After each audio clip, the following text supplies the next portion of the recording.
Hey, it's Wormer here. Some people asked about how I support things.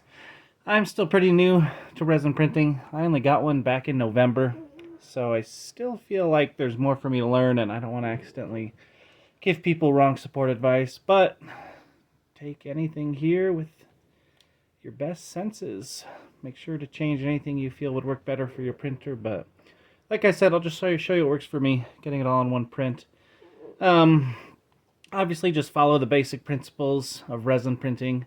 Never print a flat surface parallel to the build plate.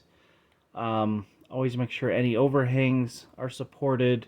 Make sure you hollow out any thick pieces. This eyepiece here is the only one I hollowed out. Looking back, I probably could have made some of these walls thinner, but I wasn't sure how big I was going to be able to print it. That said, I've printed it probably got 10 of them right now. I'm trying to build some stock, guys. Trust me, I'm going to try and sell these to you guys that don't have 3D printers. I'd love to make a bunch. Maybe I should look into a 3D printing service, but it's going slowly but surely. It takes me about 8 hours. But we'll start with the biggest piece. I did get some fairly successful printing with this guy when I did it more vertically, just so I could fit them all on there and make them big enough. Right now, this is about 4 inches wide at the widest part. But the ones you see in the videos I've got around the internet, that was more of a 5 inch, and this one was at a much steeper vertical angle. However, I did get some weird things on it, so I've since just realized I had to go with what prints most effectively, and that's just making sure that this big flat area is close to 45 degrees. I also put it upside down because it's got some stuff in there, and it's good to get that stuff supported. We'll take a look at just this one, if this will ever load. It's kind of be nice to have some support, scarring on the bottom, but fortunately that's one of the surfaces that stays nice and smooth. But let's take a look. So we earned it straight from the bottom. These little nubs up here need support. All these guys need support as the printer level comes up. You can see that there. But anyway, then I just kind of went ham with all the supports there. And I tried to get as much inside as I could. Yeah, I use a lot. That's the other thing too. I think I'm using too much, but it works. It's better to have too many than too little, unless too many starts affecting your print.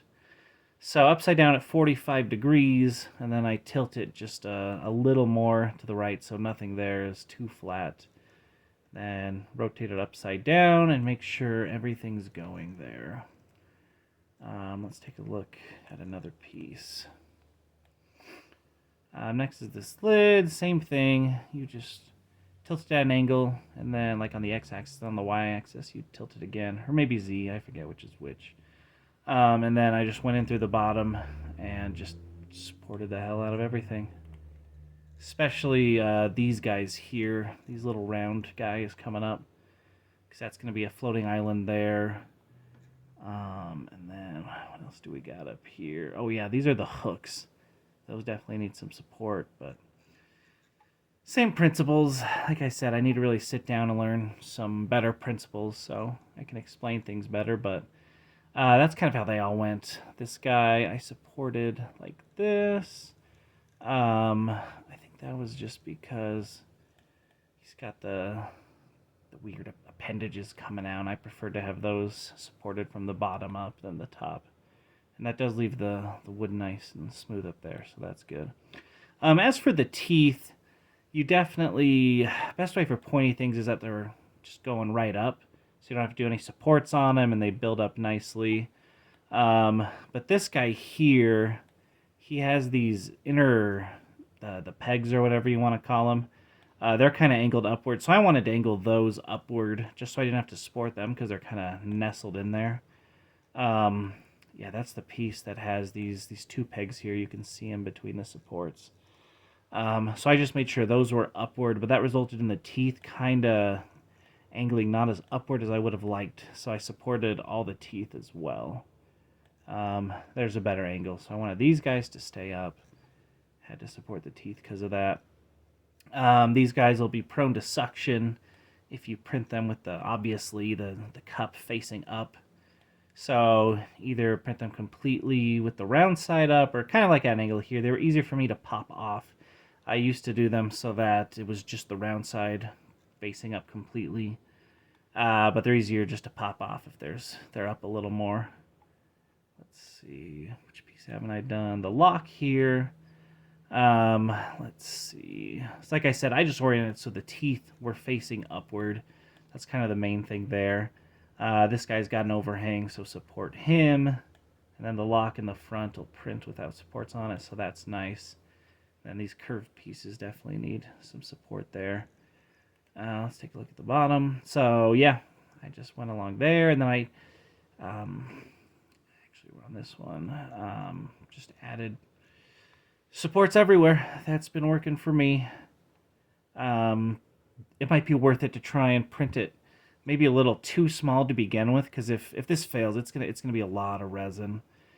Make sure your printer is just up and running before you print something this big for sure, because you don't want to waste that resin. But like I said, I've been printing this successfully for a couple weeks now, so definitely doable. Just post in the subreddits if you have any questions. See what other people recommend. Definitely see what they're doing. Because like I said, I'm still new at this. Let me know if you guys have any other questions. I think that's it. Wormer out.